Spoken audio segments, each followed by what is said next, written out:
learned a lot since Mm. moving to New Zealand is the New Zealand hiring culture is not what you know. They don't really see that as they want to know who you are, That's right.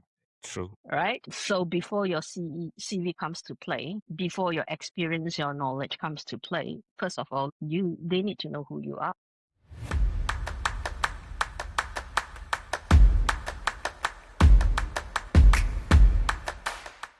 I just want to say thank you so much, AK, for coming and joining me this morning. And it's really a privilege to actually have a chance to do this interview with you. Thanks for having me.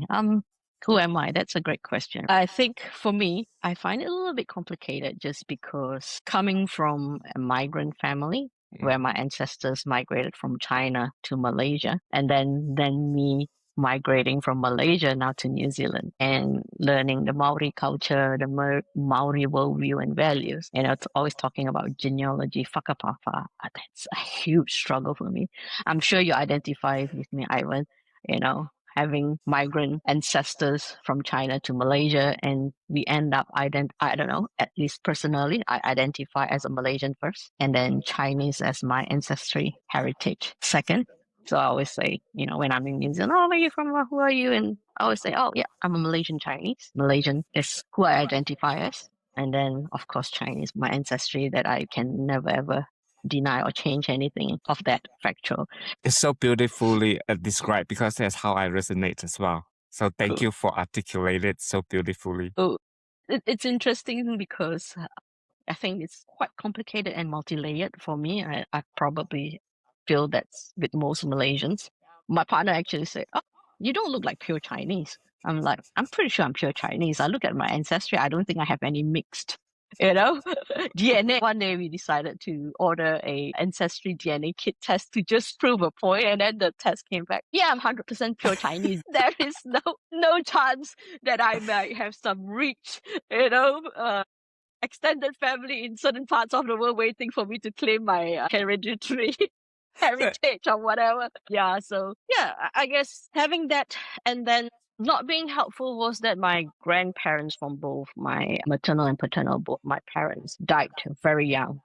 Died when my parents were very young. So I know very little, so I don't have any grandparents telling me stories and where we came from, where their parents or their grandparents came from. So I have no idea. And except that I know from my dad's side, we are Hokkien. And from my mom's side, we are Cantonese. And on top of that, there were also some complications because my last name, as you can see, is Yap, yeah, in Mandarin. But actually, by heritage and DNA, we are actually Lao. So what happened was my dad's dad, means my grandfather, had 4 sons. And then his best friend didn't have any son. So my father, being the youngest son, was given to his best friend as a son. You know how Chinese culture, you Yes. need to have a son when That's you right. pass away, then they can carry your family name That's right. for your funeral and all that stuff. So there's a lot of disconnect. There's a lot of holes and gaps in my story, my whakapapa. And yeah, so there's a lot of mystery, a lot of things that I do not know. So so I find it interesting coming to New Zealand, reflecting. I never really thought a lot about it, living in Malaysia, growing up, because everything is just, natural. But coming here, having added the Maori perspective and starting to reflect, who am I? Who am I really? Yeah, that's a good question. So as far as I know, that's a little bit of my whakapapa. So as I said, originally born and raised and lived my whole life in Kuala Lumpur, Malaysia. A city girl, was involved in sports. So pretty much growing up poor. So when people say, oh, you work in South Auckland, living there, it's so dangerous. I'm like, I don't think it's as dangerous as where I grew up. When you grow up in housing projects, we have a 1-bedroom flat, 6 of us living, pretty small, probably like, I don't know. I think it's just a couple hundred of square feet. Yeah, very tiny. I know what you mean. Yeah, I've seen it before. you know what they call it, a pigeonhole? Yeah, yeah. Yeah, pretty much Yeah. growing up in a pigeonhole, lived there, as I mentioned to you before, having my neighbors, all sorts, all colorful people. You've got from gangsters to pimps to drug dealers, and some of them are good people. But, when you grow up and influenced by that surrounding, that environment, you kind of develop a very strong survival skill. That's right. And I feel you also develop a very good sense of danger, that your sensory, it's like when okay, it's time to move on, run away, go away now. So yeah, and I've got 3 other older sisters. I'm the youngest in the family, so I think I'm the luckiest among them, because like my elder sister and me, we have a very huge age gap, so like about 8 years. So my dad is a non-present dad, so alcoholic, addictive to gambling, and he used to loan sharks money, and we have loan sharks coming knocking on my door, and my mom is trying to take care of us, work 4 jobs to feed us and keep a roof over our heads, and at the same time dealing with my dad's gambling issues and debt issues and trying to settle that. So she pretty much didn't have much time to look after me, and my elder sisters, being the eldest one, have to take on the responsibility, to start taking care of me, feeding me, when I was born, pretty much. Yeah, I grew up there, and I lived there until I was 15 years old. And then when all my sisters started working, my mom was able to save some money, put a deposit, and move out of the housing projects. Still a very, modest, small place. So growing up, looking at all the hardships that surround me, my family, and my neighborhood, I always say that, I always have that ambition. I'll grow up, I want to work, I want to earn lots of money, because I want to be different. I have a different life than what I had growing up. So, and also growing up in that neighborhood, it's very easy for you to go the other way. But what saved me, I felt, was when I was 12, I started playing sports. Badminton being a big national sport in Malaysia. Everybody wants to be a badminton champion in Malaysia, because that's also a pathway where you can make money. Not as much growing up, they don't make, but nowadays those players, they make like millions of dollars just on winning prize money. And sponsorships, isn't it? Sponsorships, endorsements, and all that. And also prize money nowadays are very, very lucrative, especially if you win the top tier events. So what happened was I was just playing in the neighborhood with my friends, but I think at that point, Malaysia, the sports system are different here. You have to pay for everything here, but in Malaysia, there are government funding.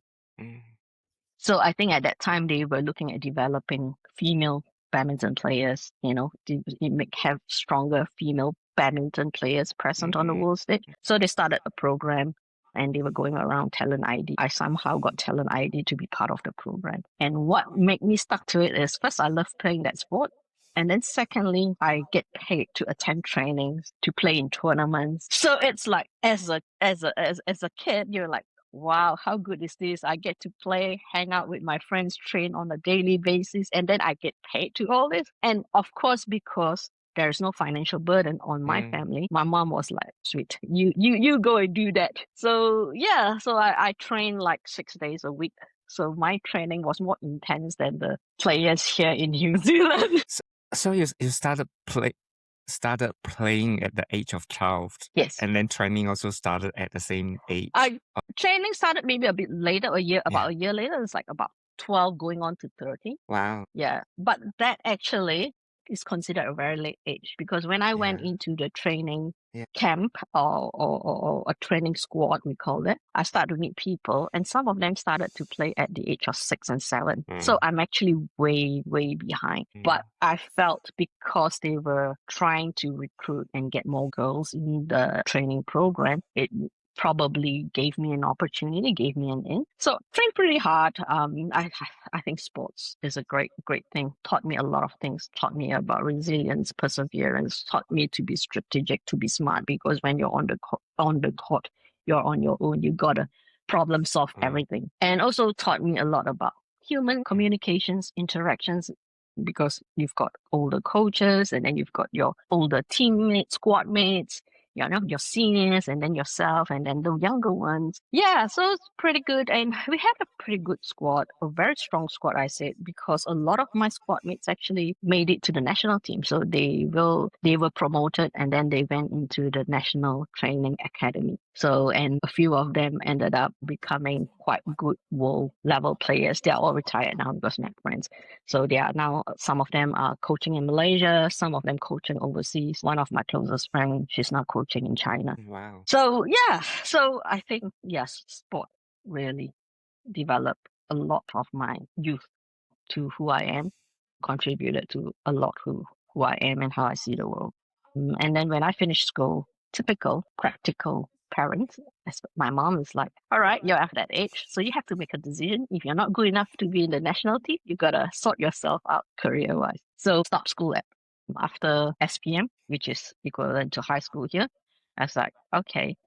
I was lucky I was offered by my sisters that, if you want to continue to study, we can finance you because they are all working. And like I said, I was the lucky one because I had that choice as the youngest in the family. And also because of my sports background, I was also offered public university options if I want to go that pathway. But me being me, I was like, no, I want to, level playing field. You all finished at SPM. You all came out to work to contribute to the family. I want to do the same. I do not want to have any special. I said I don't want any special treatment. And if I become successful, y'all will say, "Oh, you have that advantage because we supported you." So me being the rebel in me, and my thought process at that time at 17 going on 18, and I thought I was like so mature. I know everything. I've seen the world. Yeah, so I landed my first job not long after I graduated from high school in advertising. Interesting. Yeah, I did advertising. Of course, it's an entry level, more dealing with media agencies that they book airtime for advertisement. So at that time, my company was actually the contracting company to sell advertisement airtime for RTM, TV1 and 2, which is our national broadcast TV stations. And I remember the year we won the Thomas Cup. I believe it was 1992. And I was actually selling the advertising airtime for that, and the amount of advertising revenue we managed to hit over the targets that's being set. And then we received quite good bonus actually from my employers at that time, and they even sent us to an incentive trip to Phuket. So that was pretty interesting. Did that for about almost 3 years. Before I hit 21, I changed jobs, and I landed even a more interesting job. I landed a promotions executive role with Warner Music Malaysia. So I was involved in doing marketing for a music label. And the division that I was working with was actually in the international division. So I worked with a lot of international artists. How old were you? Before I turned 21. I was almost 21. I still remember when I went to the interview and the hiring manager at that time, are you even of legal age? Should we even hire you? But I think I convinced them. And growing up, I always loved music. Yes. Listening to music is part of, I think, our pastime. We didn't have TV until at a very late age, and we have all that. The radio box, I don't know if you have it. It's called Radio Fusion, that speaker box that's only have 2 Chinese channels and 1 Chinese and 1 English channel. I remember that you can listen to, and like you paid like few ringgit every month. I remember my mom was doing that, and then you listen to stories, music, news, everything. It's that box back in the day. So I've always loved music as well, besides sports. I've always loved listening to music, even like old classics, all kinds of genre. So I kind of landed a sweet gig with Warner Music. And I worked my way from executive to a manager. And when I left, it was at that point, before I left, I was a product manager, mainly because it's an international recording label and I was working in the international division. So all the new album releases from all over the world, I get sent a copy, and I have to listen to everything and try to identify who are the ones who are going to make it in the Malaysian market. And then I've got to promote it, put a budget, how to promote it, put a plan together, put a marketing plan together with a budget. And present it to my bosses and say, these are going to be our priorities. These are who we want to promote. So when you work in an international company, there are structures. So what we have at that time, I'm not sure if they work the same now because they don't even sell cassettes and CDs anymore. At that time, that's what we were selling. Yeah, exactly. So we have this structure called global priority, like artists like Madonna, Phil Collins, those are global priority, means it's not negotiable. Everybody needs to put marketing investment behind promoting those albums. And then we have Asian priority. So as a region, the whole Asian region, we agree on a few priorities that we feel can work in the Asian market, but might not be big in other parts of the world.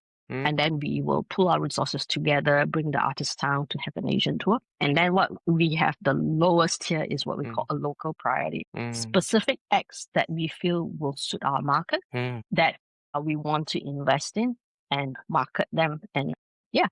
Can you name drop a few? I've worked with Alanis Morissette, Jewel, Yes. All for One. Wow. Yes. Because I also jumped labels. I also worked a few years at BMG Music after I left Warner Music. Yep. Westlife. Yes. There's so many. The Course. Yes, there's so so cool. many. There's so many. So cool, and there's some man. local bands that people that's so obscure people might not even heard of before. I tell you, that itself is another podcast. Yep, I've got lots of stories to tell.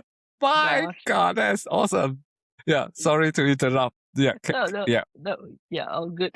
Yeah, and work there. I mean, had the time of my life at that age, working in that industry. Again, you see a lot and you learn a lot. And then can I say you must work really hard though? I mean, like, oh yeah. In the music industry, really, really hard. In Malaysia, work really, really hard.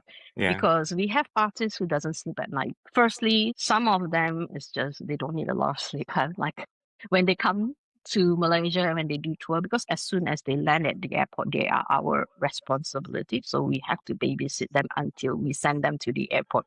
Bye, see you later. So we end up staying in the same hotel as them because anything that happens, we need to be there. Wow. We are responsible, like crazy fans or whatever situation that could be. So some of them, they either due to time difference, they struggle to sleep at night. Some of them, they just don't need a lot of sleep. They need a few hours. So I've worked across the spectrum.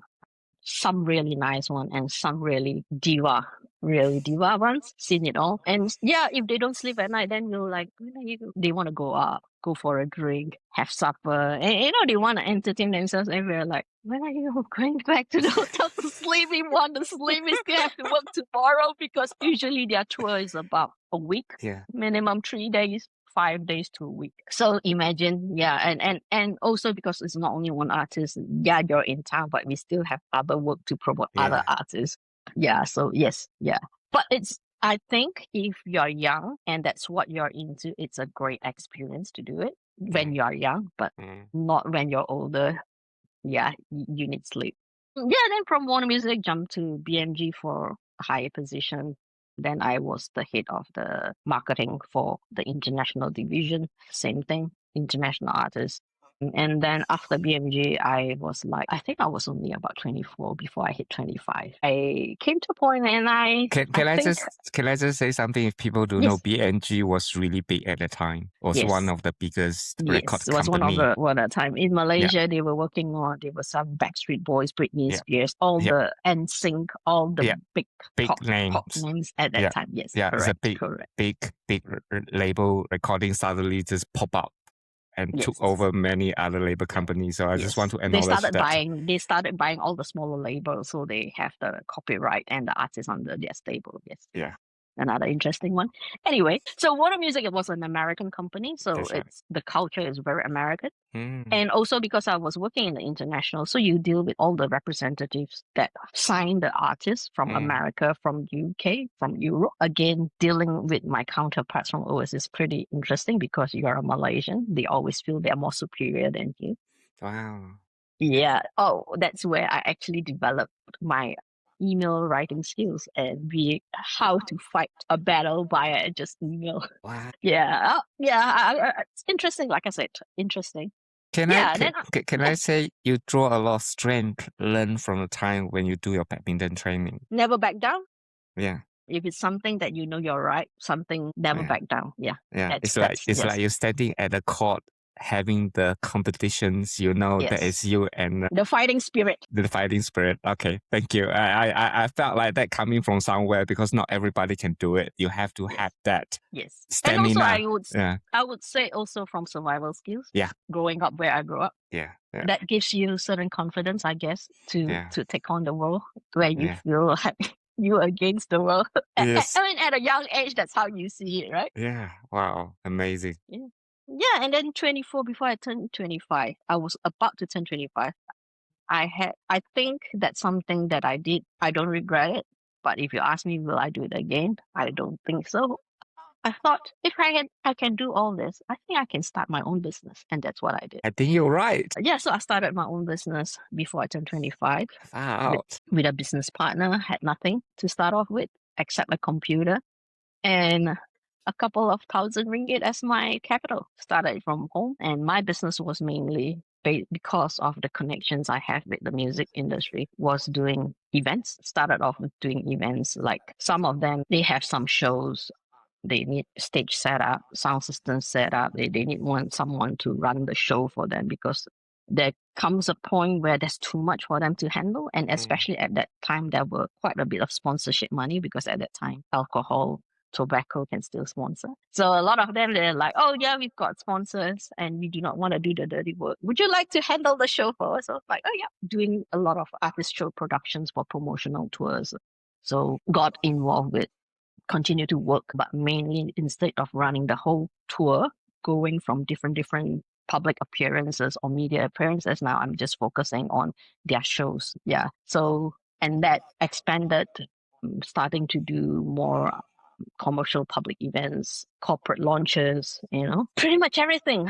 Did something for Levi's jeans. So they had at that time they had the Genius Awards, Levi's Genius Awards. So did that for a couple of years, do the production of the event for them, run the whole event. Did quite a lot actually. Can I so many. Can I ask you, when you so it's very successful? I mean, it ended very successful, but the beginning years was really, really hard. And also at one period of time, the SARS outbreak. So the SARS outbreak is quite similar to what we experienced through COVID. So a lot of events were canceled, and that period of time was really tough, because if your bread and butter was from running events and all public events were canceled, you've got no income. No, yeah. Wow. Yeah. So through lots of ups and downs, I would say we managed to survive. At the end, when I decided to move on, I think I was okay. If that makes sense. I wouldn't say I was super rich, but I was comfortable. I had enough. Yeah, I hear you. And I think it's when I decided to step away, leave everything behind and move to New Zealand, a lot of my friends were like, why would you do that? Are you sure you want to do that? They can't understand. But when you're running a small business in Malaysia, like you have about 10 people or less, it's considered a small business. Yeah, in Malaysia. So at one point, I grew to a team of 10. Wow. But when the business, you are the face of the business, clients come to you because of your reputation, because of your credentials. So every time, everything falls on your shoulder. Yeah. Even the toilet is clogged, it becomes my problem in the office. You get what I mean? It comes to a point where you get really, really burnt out, and you start to weigh, why are you doing that? Because I don't have kids. So why am I working so hard? Because at one point I was easily working more than 12 hours a day, 7 days a week, because events mainly happen on weekends. But then when you meet up with clients, you're planning your preparation, it's on the weekdays. So a lot of times, and also a lot of traveling, because at that time we have a huge client that's based out in Johor Bahru, JB. SP Satya, I'm pretty sure you heard of them. So they were very aggressive doing property development, and every development they wanted launch events, and we were engaged to run their launch events. And we're talking about big scale. At one point, that's the biggest one. I remember we did an outdoor cinema event, and it was like easily 100,000 people turn out for one event. So can you imagine the logistics, everything that you can? And then they had celebrities from Singapore Media Corp, which is huge in Johor. And then you got to think the security aspects, and then you get those VIPs, the ministers and all that coming in, and you got to think about. So it's a lot. Did a lot. Yeah, it was good at that time when you're young, but then it comes to a point where you're starting to think about your choices and why you're doing this. Yeah, it just took a toll, I think, mentally, physically. How long was it before? Because you said that when you were I did 25. it for 15 years. Oh, wow. I did it for 15 years. Wow, yeah. So I think I was about 38 before I turned 40, where I had a midlife crisis. I had to make a decision what I'm going to do in the next stage of my life. And that is what led me to New Zealand. Cool. Wow. So I told, what a journey, can I say? What a journey. Jesus Christ. Yeah, I think looking back, reflecting, I had a really, really colorful life. Great experiences. I think everything has a time for a season, and that's a little bit about me. So how it changed when you first, like, why New Zealand? You were thinking about, of course, moving overseas. Yes. Two questions probably. First is you decided you want to make a change. And so that is first. And then second is then why the change were moving overseas. I think firstly, I wanted a work-life balance because I've worked so hard for so many years of my life. As you said, music industry wasn't easy. Long hours, crazy hours, lot of entertaining, lot of drinking and and then when I was and then when I ran my own business again, it's in event management, pretty close to entertainment, entertaining clients and stuff like that. So I think I got to a point where I was like, this is all great, but I think I'm a little bit tired. Excuse my age, I'm a little bit too old for this. So I started to ask, because when people say, oh, you had a glamorous life and you made a lot of money, I think I wouldn't say I made a lot of money, but I was comfortable and I was able to travel. I was able to travel to many parts of the world. But I start to question myself, like I said, because everything was on your shoulders. If I don't work, the office stops working because every decision, everything is waiting for my approval. So when I travel, so-called holiday, imagine US and KL, the time difference is about 12 to 18 hours, depending on which city you're in. So the day in Malaysia would be middle of the night where I was traveling US at that time. I was so-called having a holiday. This is just an example. There are many. It doesn't matter where I travel to, still the same problem. So in the day, you go out, do the tourist things, you go sightseeing, you enjoy yourself. But early in the morning, you're sitting in the room and you're working. You have no choice. Things have to keep working. And when it keeps happening, that's when I start to question myself, is this really a holiday? Because I don't really feel I'm having a holiday. Yeah, I'm doing things like I'm on a holiday, but then at night I still work. So what is this? This is madness. And that's when I realized, unless I stop and step away, it's never going to change. It's going to be just a vicious cycle. Doesn't matter how much money I make, but do you get to enjoy? Yes. Yeah. So that's what actually triggered me to think about life and what I want to do. And because of my love for sport growing up, that's where I said, okay, my next greatest passion besides music and entertainment, all that, love that, is actually sport. Sport gave me a lot. I enjoyed my days as a young athlete, training, making friends, traveling within Malaysia because I was competing at the national level. So go to all the different states in Malaysia to compete. And I was like, yeah, I think I want to go back to my first love. Maybe sport management is a thing because I feel management, business management, they are transferable skills. I can apply it in sports context, but I wanted to learn more before I actually started. So then I start applying to universities for sports related. So I wanted to do a little bit of sports science, but yet I do not want it to be too hardcore. So when I applied to 3, I shortlisted 3. My first preferred destination was actually Canada. Second was New Zealand because I came to New Zealand. I toured the South Island with my family. We spent 20 over days just around the South Island after the earthquakes in Christchurch. And I remember I was sitting at one spot and imagining, I can retire in this place. So I kind of fell in love with the South Island. Like, wow. Yeah. And I didn't know less than 10 years later, I actually did move here. So yeah, wow. The world works in a mysterious way. And then my final and not so likable option for me personally was Australia. Canada came back with an offer, but they didn't offer me the course that I wanted to do. Sorry, backtrack a little bit. So throughout the course of my career, I actually did my education backwards because of a lot of the work experience I had. I actually started off with an MBA program with the University of Liverpool. I have to write in to ask for special consideration because I didn't have a undergrad degree. So I had to, they said because I have so much of work experience, they are willing to consider my application. However, I need to write a paper why I deserve the sport, why they should consider my application. So I did that and then I got accepted. Crazy stuff. Was doing my MBA program. It was a part-time program. I'm supposed to complete it in 8 years, but I didn't want to drag on. So I completed that in 3 years while running my business. So basically, I'm at an event setup waiting for my crew, my sound system and staging crew and lighting crew to do the setup. And I'm sitting there on the table doing my Assignment. doing my assessments. That's how crazy. And Wow. then I get a call from walkie-talkie. Okay, this is done. Can you come and check? And then okay, put it. So that's how crazy it was. Yeah, but I wanted to complete it as soon as possible. I didn't want to drag it on. I could easily ask, for extension or the program actually allowed me to drag it up to 8 years, but I just don't like the dragging. So I was like, yeah, get it over and done with. So when I applied with the Canadian university, I wanted to do a PhD program with them, but then they said, oh, because you don't have an undergrad, we can't, but we can allow you to have a pathway. But the program they wanted to put me in was too scientific for me. It's in kinesiology. That's too hardcore for me.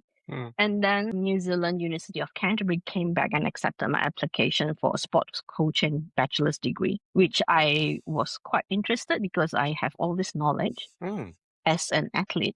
But teaching and coaching someone, that's pretty interesting. And what I liked about the program was it was a good balance between sports science subjects as well as a lot of teaching and learning behavior subjects. So it was like a good balance. And they also offered a couple of sport management courses. So I was like, yeah, that's perfect. And I wanted to go to New Zealand anyway. So that's how I ended up in Christchurch. Wow. Again, what a journey, and also the determination you have transitioning from running your own company, business, to actually switch to become a full-time student. Becoming a poor student. Imagine the money you have in Malaysia Yeah. shrunk very much when you convert it to New Zealand dollars. Yeah, I hear you. Yeah. You described just now as a crisis. I think it's not a crisis. I think because you started working when you were age of 18, am I right? And you were running. Before I have my 18th birthday, so I was technically still 17. Yeah, and you were running for 20 years. You literally running on the treadmill nonstop for 20 years. And I think your body and your mind just say that I have give all I can to the world. How can I now give something to myself? Yes, that's true. Very, very true. Yeah, that's amazing though. I mean, like, people look outside and would think, wow, you have such an amazing life. Why you suddenly want to stop? But you're literally saying, I grow to an age and understand, like all has been output, not input. So I need some input to my soul. Yes. Yeah. Yes. It's a lot about serving other people's needs when you are in the position, especially when you're working for clients. It's always about what they want. And some clients are not easy to work with, especially in Malaysia.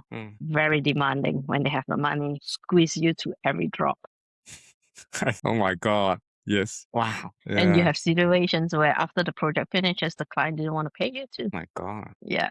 Like I said, I've seen a lot, experienced a lot, dealt with a lot. Yeah. So how easy it is transitioning from a full-on, study is hard as well, to get me wrong, and from Malaysia to a very different environment in Canterbury University, full-time students life, international student life. I guess I transitioned because I took 2 years off before I came to New Zealand. So I took about a year to wrap up everything, but I already ceased operations of my business, but just to tidy up the legal stuff, selling of assets and stuff like that, because I had house, had cars, so I had to sell them because I already knew I was moving. And the first year I did do a bit of that, and also I traveled with my family.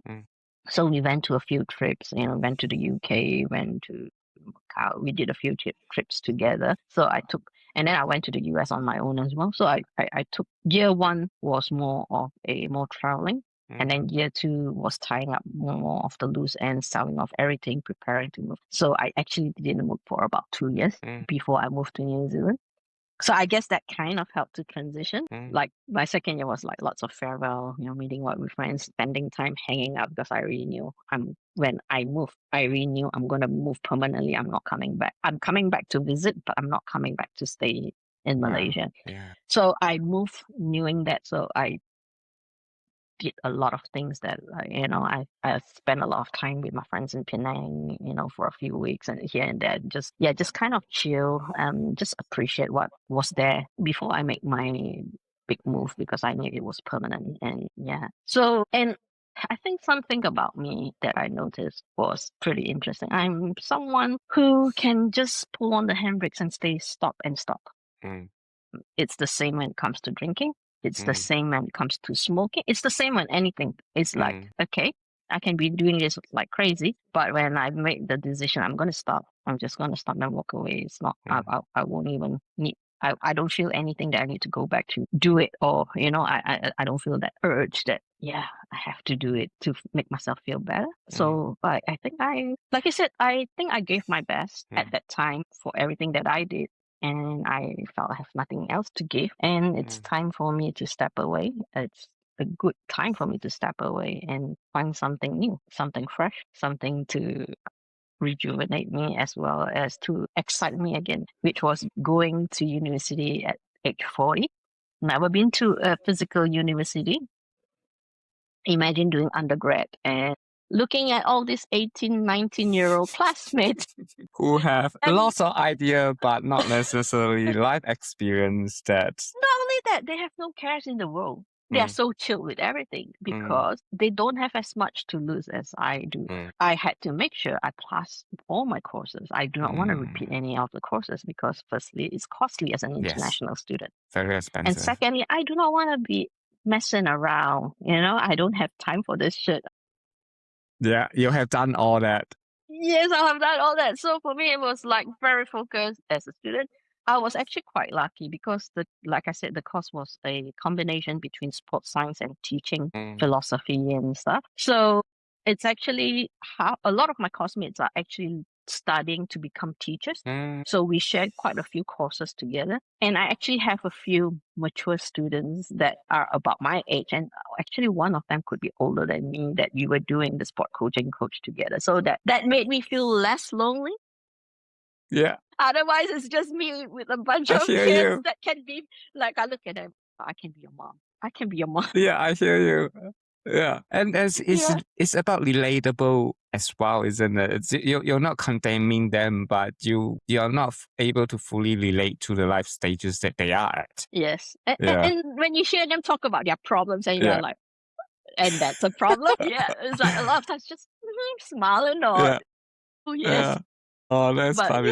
yeah, and also because when you do sports science courses, there's a lot of practical applications. So when you test some of the science Mm, devices to measure like speed, mm. velocity, and stuff like that, you need to be doing sprints. And I'm like, I'm 40. I'm not gonna be as fit as you. I'm not gonna run as fast as you. I'm not gonna run further than Yeah, you. I hear you. Oh my God, they like Yeah. nothing. They recover in second. Yes, and also when they do like, using games as a teaching method, Yes, and then you have to do practical rugby, cricket. I'm like, oh my God, some of these guys, they are so you're big. big and like, That's oh right. my God, you're gonna crush me. I'm like so tiny compared to them. My God, so you have to do all that in like a real application as well. Yeah, Wow. yeah. But that's part of the fun, but Yes. also part of the not so fun when you're at Yes. that age. Yes. Yes. You're like, I'm too tired for this. Yeah. Yeah. Yeah, but I guess it's a great experience, doing that, and it's great. And I see those young kids that doing it. They enjoy it because it's so enjoyable. Mm, Lots of practical, not just like mm. sitting in lecture rooms, talk, talk, talk, talk, talk. We have a good balance of lecture and also practical classes, so that it's actually quite enjoyable. It's just that physically my body is like, but I was quite fit at that time Yeah. because, Yeah. as a full-time student, I go to the gym, I run. Yeah. My favorite sport to run is actually in Hagley Park. I was living in Riccarton at that time in Christchurch. So I run to Hagley Park and then I'll just run back to my flat. Wow. Yeah, so, and because uni, there's gym facilities, so using that. And at that time, I actually, funny enough, at 40, I can still play competitive badminton in New Wow. Zealand and kick all the young butts. Wow. Amazing. That tells you the level. Yeah. The skill levels that is still in you. And also the level here is not that high. So Mm. even my level at that age in Malaysia, I'm already an auntie. But here it's like I can still beat the young players who Wow. so-called train on a Wow. regular basis. I'm like, really? Wow. No, that's great because it means that you have a lot to share and lots to teach them as well because you know their level, you can see, like what are the gaps. Yeah, but a lot of their attitude is they think they're the best in New Zealand. They think they are on top of the world. That is what is holding them back, the mentality. Because they haven't really seen the competitive level and the high standards that I've seen in Malaysia. Wow. Yeah, because you have witnessed what is a high performance mean in that kind of sports, and they haven't experienced that. Wow. And I've actually met and worked. So this is another part that I didn't share because there's so many parts of my story. During that 2 years I told you that I took a break, I actually helped one of my friends. He was a former junior world champion. He was running the Malaysian Purple League. I'm not sure if you've heard of the Malaysian Purple League. So it's like a professional badminton league. It only went on for a couple of years. Didn't go on for far too long. So because he was like, in between you're not working, why don't you help? I was like, okay. So during that process, I actually get to work with some top-ranked international players, including a retired world champion, very successful player from Indonesia. I'm not sure if you heard of him, Haryanto Alwi. He was in his day, he was like the young, the modern force of his generation. Yeah. And you compare his attitude, he was super humble. Wow. Super humble compared to the players I see in New Zealand. I'm like, you've not won anything, but that's your attitude. Wow. I'm like, dude, you're not going to make it anywhere. Yeah. Because he was super humble. He came because I ran a charity event for some orphanage to do badminton with the players from my clubs. And then he came as a sponsor representative and, to do an exhibition match and play with the kids. So from that interaction, I could see that he was super nice and super humble. And he is one of the more successful. He's like the Lindan of his generation. Yeah, he was really big. Yeah. He was the Victor Axelsen Lindan of his generation. Yeah. Nobody can touch him with his powerful jump smash. So that's a major difference. Yeah. Can you say you can see through your experience working with so many people that what consider as a good trait for people to be able to be on their successful track? Be humble. I've seen people with lots of talent, but if you don't work hard, if you are not humble enough to know that you need to work hard to continue to be successful, I've seen them fall. But I've also seen players who are less talented, but they are more successful because they know they are not as talented. They work doubly hard to get to their success level. Wow. So I think having that right attitude, I always say when I was hiring staff members back in Malaysia, I hire attitude. Because what you know, I can teach you. Who you are, I can't change you. Beautiful. I totally agree. Because I have learning difficulty. I have ADHD. I didn't do well at school and all. And the only things that I was able to get through at university was because I work hard.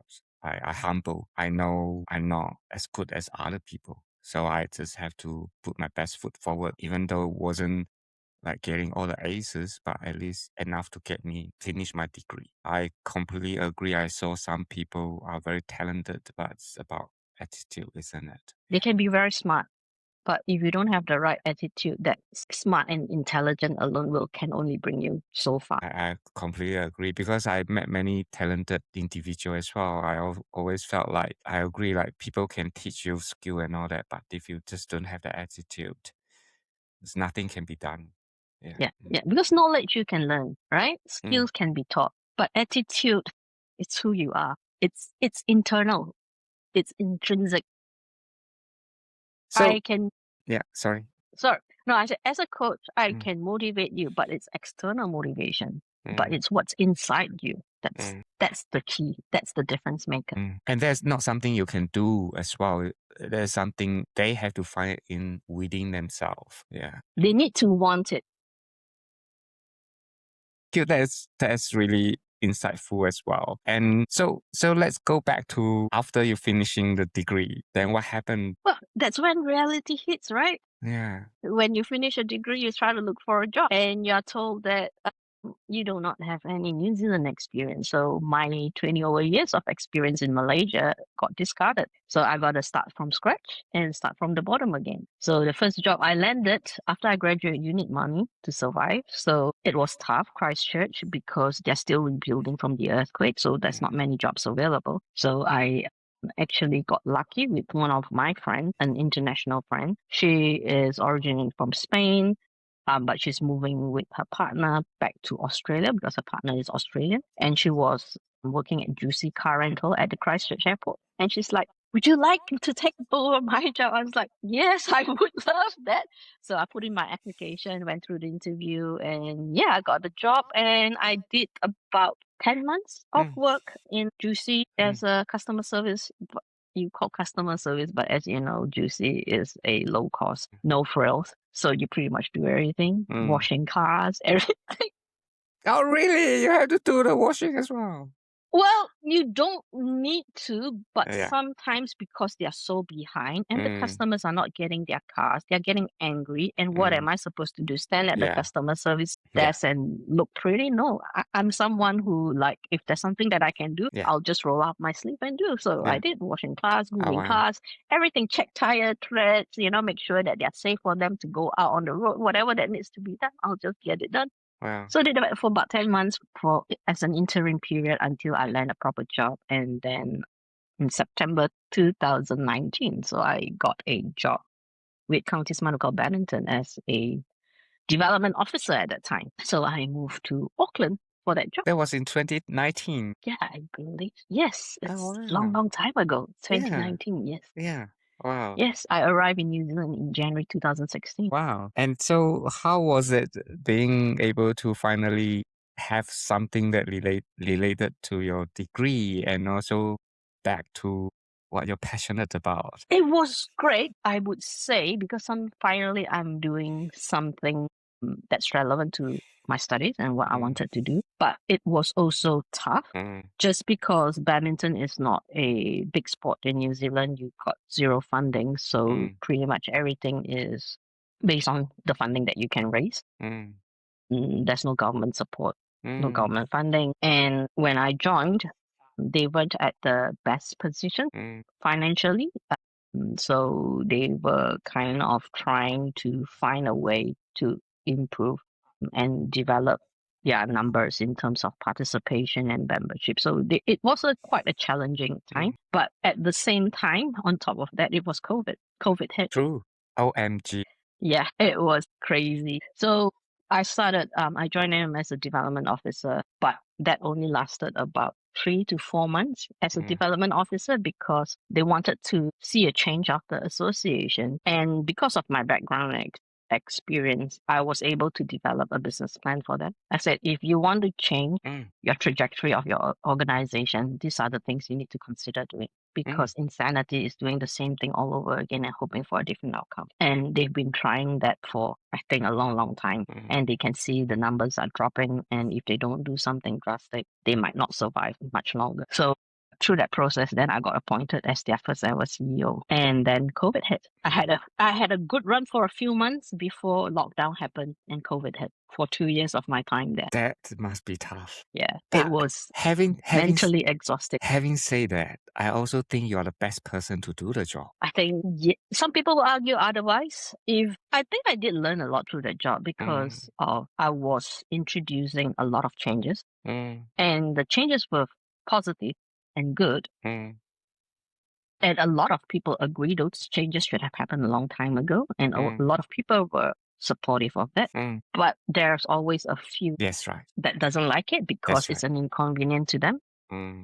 Or they didn't like the changes because it's not them saying that I want that change. And as you know, in every situation, with changes, with transition, the negative voices are always going to be the loudest. That's right. Yeah. They are the ones who are always going to come in to the office and complain. Even though they are the those who are fewest. happy, they are just happy. They're going to be happy. They're not going to say anything, right? Or if they see you, good job, that's all you get. But the few or a small portion that's unhappy can make your life really, really difficult. Can make you question everything that you do. And can you really devalue everything that you've done and everything that you've achieved? True, I agree. Because I think that's human psychology and human nature, right? You tend to remember things that are bad. True. You tend to remember things that being said to you that are bad, that are negative, rather than remember the positive one. True, yeah. The reason why I say you're the best person for the job, like just going back to what you have been sharing, you have done event management, you have run international platform for music industry. You know, like you have your MBA, you have your coaching, you know, like degree and all that. I can't think of anyone else who can show a better CV than that. Yes, but the what I have learned a lot since Mm. moving to New Zealand is the New Zealand hiring culture is not what you know. They don't really see that as they want to know who you are, That's right. True. right? So before your CV comes to play, before your experience, your knowledge comes to play, first of all, they need to know who you are. Mm. If they're not comfortable with you, if they do not know you, you're not gonna get their word of confidence. I agree. 100%. Yeah. But we come from a little bit different Mm. hiring culture where it's about your CV. Show me what you've done. Show me what you've achieved. And that's something that a lot of migrants don't understand when they put their CV together. There's no personality. They were just a blank CV, and you can't see who they are. And the culture here is they want to know who you are, so your CV have to stand out before even your skill. When I was at the Countess Badminton, I was at that point, I was feeling a little bit of deja vu because I was working like, I don't know, lost count 60, 80 hours a week just to do everything because limited resources, That's not right. much manpower, That's right. volunteer based. That's how I'm using. But again, as we know, volunteer capacity and availability shrinking. So again, with my personality is if something needs to be done, I'll get it done. So that's, you can see that as a good thing and a bad thing at the same time. I agree. Because then you do not know when to stop. And that's when I think I got another round of burnout because I started thinking, what am I doing? If I want to work this hard in New Zealand, then why did I leave Malaysia? Right? So I was like, no, this is madness. I didn't leave Malaysia, leave everything behind to come back to this. That's when I knew it's time for me to step away. And I resigned before I actually landed the next job. But then because I was in that work for a bit, and then my current employer, they knew me through the work that I did, and then they reach out and say, hey, we've got this contracting role. Would you like to take it on? It's nothing, not even fixed term. It's just do by a project basis. And that's how I started. And then I continue until now. And my role has evolved a lot from my starting point until now. And that was 4.5 years ago. I now know why you were able to fix their issues so quickly, because I remember when our conversations, that was one of the issue is that, you know, like where is everything's gone, and you were able to trace it back. Because again, of your background, of your knowledge, of your have been built out through the years, to you it's just like walking in the park, not really literally, but you know how to do that. Yeah, problem solve, track things, and you know what happened to what happened. Yeah, I think also lots of experience, life experience. Like I said, a lot of skills are actually transferable. So this is a message for employers out there or future employers. Don't get so hung up about this and that, because sometimes just give people a chance and get to know them and get to know what they can bring to the table. I agree, you know, like because you never know what kind of talents you might be inviting to your team, isn't it? Something that is missing, something that's a gap. And people might have actually a lot to offer, not because they are new to the country, because they are who they are to come to New Zealand. That itself is a long journey to take them to where they are. I agree. And don't put people in boxes, Tell because me not more. everybody fit within certain box. Because what I also see quite commonly here is that people like to have a certain perception, and that they put that perception of that person or of that community in box A, and they are limited to box A. But we, as human, we are so much more than what meets the eye. There's so many layers to us. Our thinking, our attitude, our personality, our characteristics, our DNA, our life experience, our knowledge, skills. It's just so much. We are not just to fit a mold or fit a box. We are who we are, and we are unique in our every sense. So do not put people in boxes. I agree. Because then it also became an issue that you can't see the person more than what individually we have assumed them to be. Yeah. And when you put people in boxes, you're actually putting a limit on the person's ability. As coming from a coach, as a sports coach, my job is to make you the best version of yourself, to make you achieve the talents that you have. That's my job. So I cannot put a limit or a cap on my players. I need to find that in every one of them so that they are the better version, the best version that they can be. And even for you, when you were 18 years old, step outside to the world, you didn't put a box into who you should be, what you should be doing. And that's why I was fearless. I thought I can do everything. the world was an oyster to you. You literally go out and grabs it.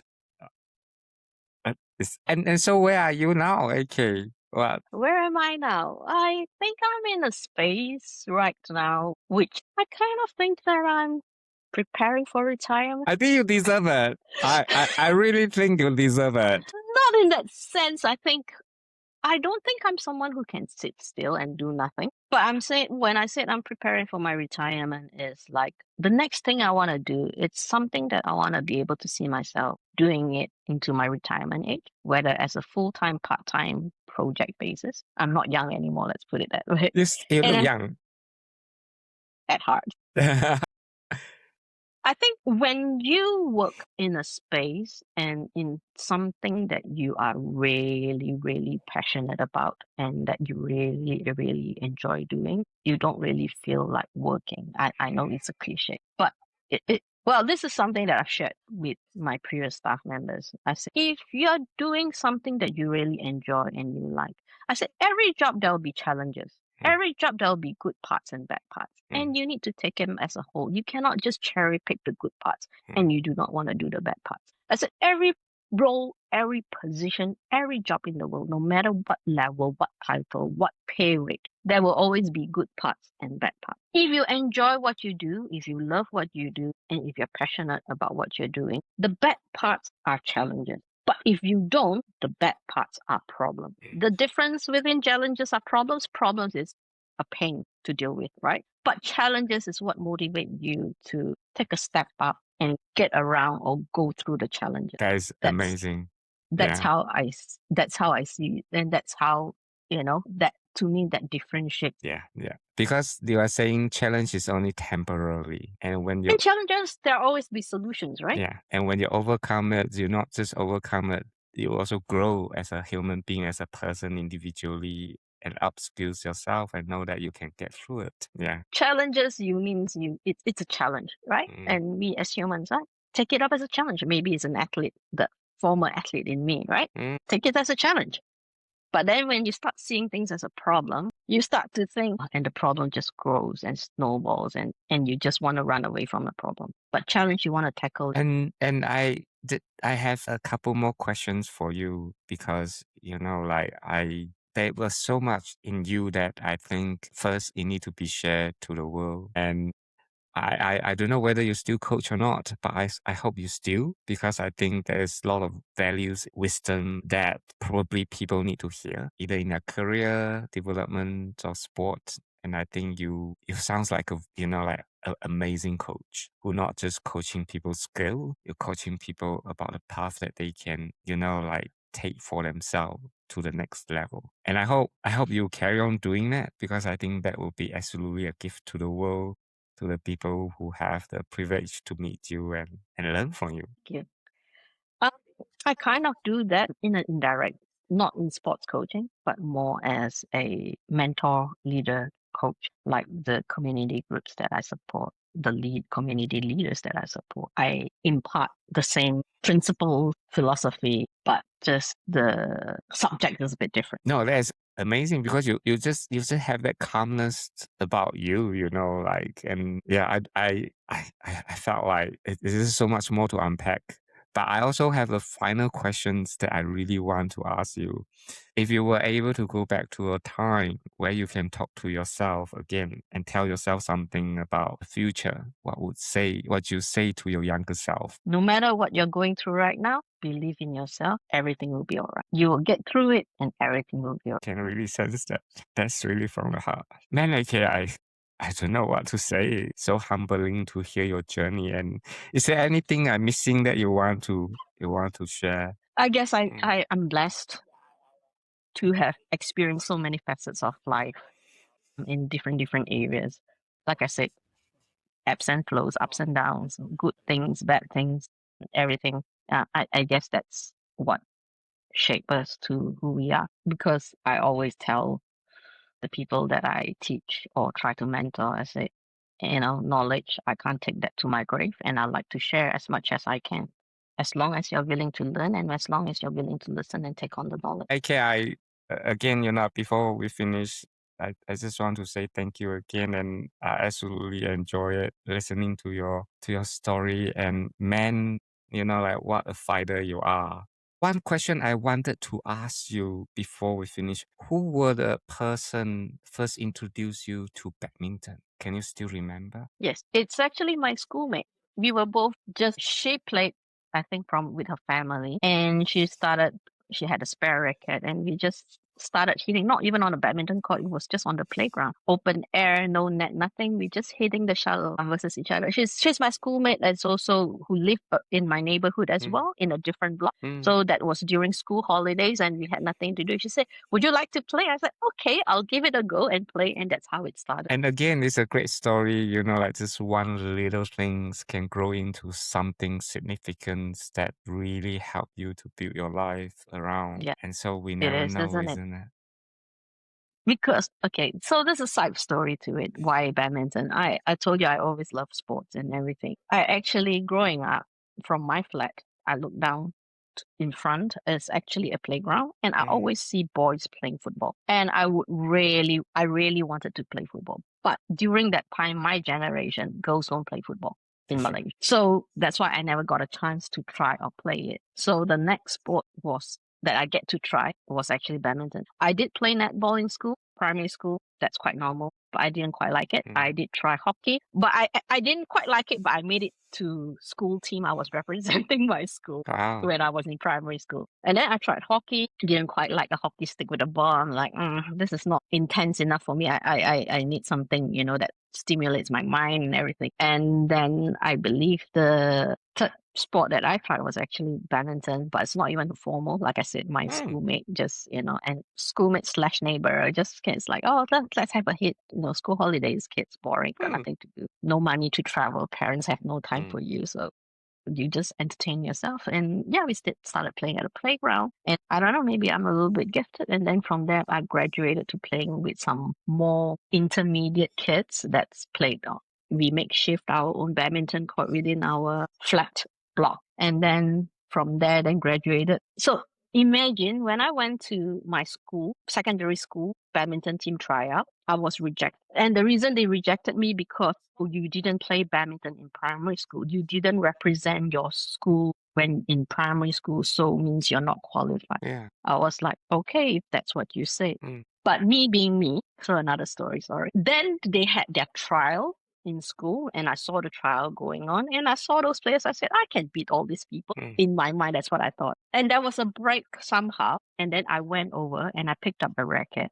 I was playing with it. And then the senior team captain actually asked me, oh, do you want to have a hit? I was like, yeah. And I had a hit with her, and I was so good and impressive that she's like, are you trying for the school team? I told her, I did try to register, but I was told no because I didn't play and I didn't represent primary school. And then she was like, no, you are good enough. And that's how I got into the school team. Wow. So amazing. like I said, don't put people in boxes, right? That's one example, right? You haven't even seen me play, and just because I didn't play in primary school, I didn't represent, you think I'm not good enough. Okay, that's an example there. Yeah.